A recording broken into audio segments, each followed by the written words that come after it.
Salutations, chers visiteurs de ce blog, je me nomme Jonathan Nguyen, un des créateurs de ce site.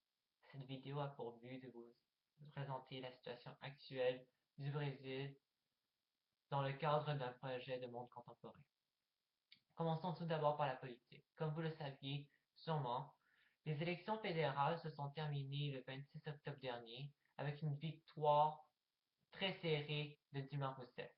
C'était 51,64% des, des votes pour le Parti travailleur de Dilma Rousseff contre 48,36% du côté du Parti social-démocratique brésilien de son rival Dacio Neves.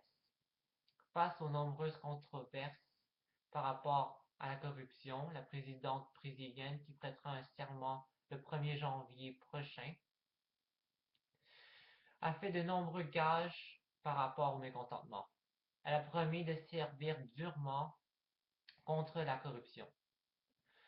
Selon un analyste de la fondation Getúlio Vargas, Paulo Marco Antonio Teixeira, elle devra démontrer une articulation politique qu'elle n'a pas pu montrer jusqu'à présent pour ouvrir un dialogue permettant des réformes fiscales, politiques et économiques tout aussi urgentes. Elle devra se réinventer.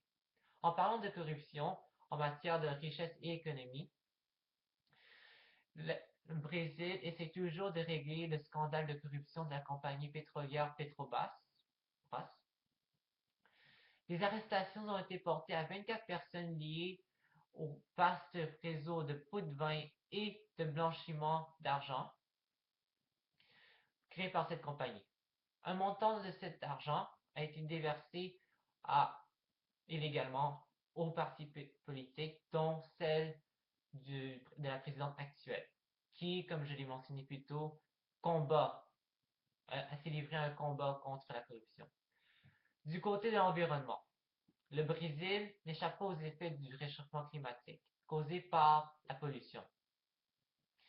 Récemment, depuis le 14 novembre 2014, l'État de Rio de Janeiro, la capitale du Brésil, est entré dans une période terrible de sécheresse, abaissant le niveau des cours d'eau et par le fait même la population des poissons, qui est à un niveau jamais vu.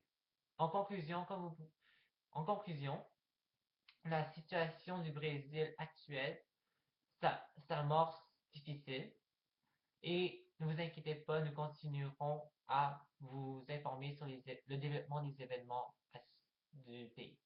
Merci pour m'avoir écouté.